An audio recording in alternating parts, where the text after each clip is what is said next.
The distress beacon had been broadcasting for 17 standard cycles across the known galaxy.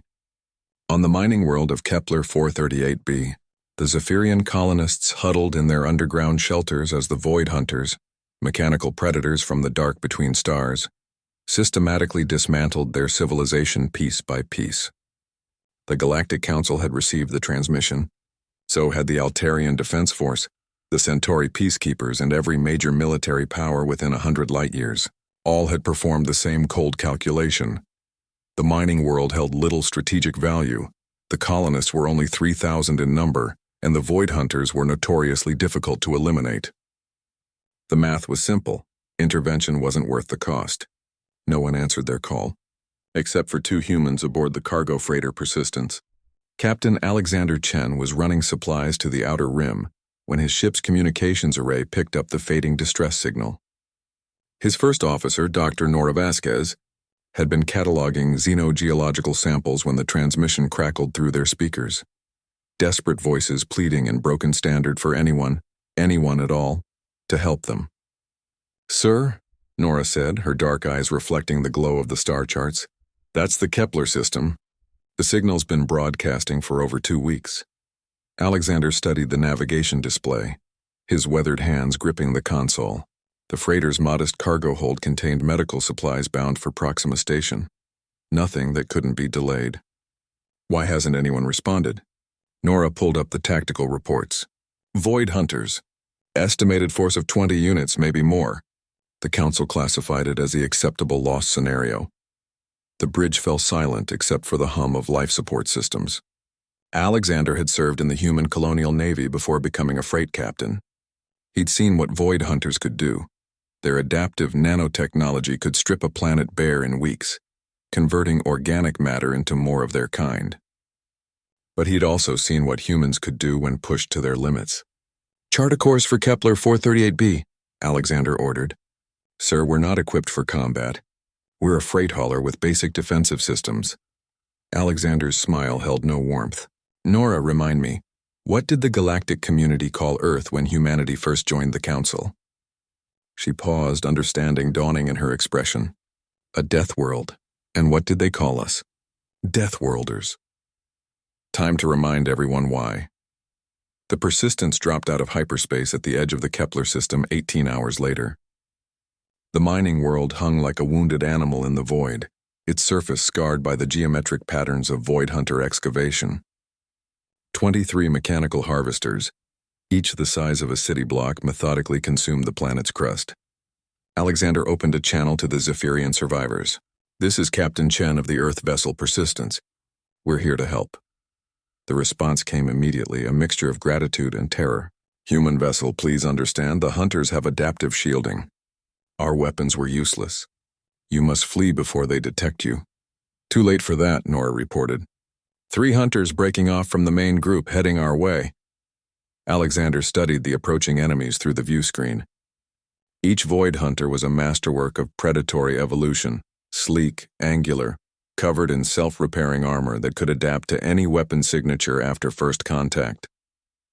That's why the galaxy feared them. That's why no one had come. But humans had survived on a planet where everything tried to kill them. They'd learned to think differently. "Nora, how's our cargo manifest looking?" She caught his meaning immediately. "We've got 200 tons of industrial fertilizer, medical isotopes, construction nanites, and those mineral samples I've been studying." "Perfect. Start mixing." While the Void Hunters approached, confident in their superiority, the 2 humans worked frantically in the cargo hold. Nora's expertise in xenogeology proved invaluable. She knew which compounds would create the most spectacular reactions when combined. Alexander's military background guided their improvised weapons assembly. The first Void Hunter opened fire with plasma cannons, energy beams that should have vaporized the small freighter. Instead, they struck a cloud of reflective chaff, metallic particles from Nora's mineral samples deployed like an ancient naval smokescreen. The Hunter's adaptive systems began analyzing the particles, trying to adjust its targeting systems. It never got the chance. Alexander had rigged the fertilizer with medical isotopes, creating a makeshift dirty bomb. But instead of radioactive fallout, the explosion released a cloud of corrosive nanites, Construction robots reprogrammed with a simple instruction: disassemble anything that wasn't organic. The first hunter died screaming electronic death as billions of microscopic tools took it apart molecule by molecule. The second and third hunters tried to adapt, their armor shifting to resist the nanites. Alexander was ready. The Persistence launched modified cargo containers, each one filled with a different compound mixture, forcing the hunters to adapt to multiple threats simultaneously. One hunter found itself eaten alive by aggressive bacteria cultures from the medical supplies. The other fell victim to a chemical reaction that turned its own adaptive armor into an explosive compound.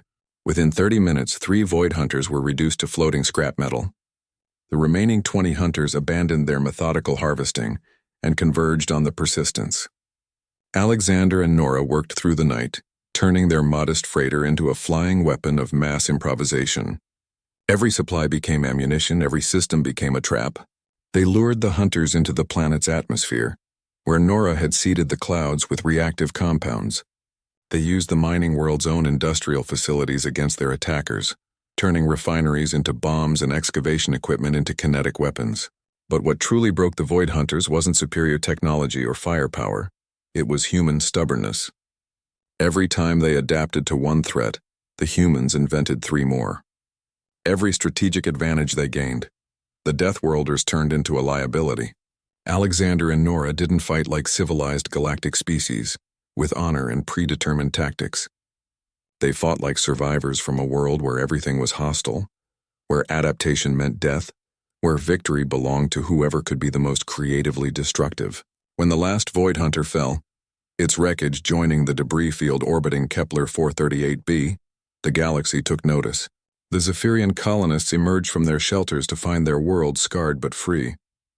The Galactic Council's emergency session lasted 6 hours as they tried to understand how 2 humans in a cargo freighter had accomplished what entire fleets couldn't. But Alexander and Nora were already gone. Their ship loaded with Zephyrian refugees bound for safer worlds. The Persistence disappeared into hyperspace, leaving behind only a message broadcast on all frequencies. This is Captain Chen of Earth. The next time someone calls for help, maybe don't do the math. Sometimes the impossible is just another Tuesday for a Deathworlder. In the depths of space, aboard ships throughout the galaxy, that message was received, recorded, and remembered. And somewhere in the dark between the stars, other predators heard it too, and decided that perhaps humanity's corner of the galaxy wasn't worth the trouble after all. The call had been answered. Earth's Deathworlders had arrived,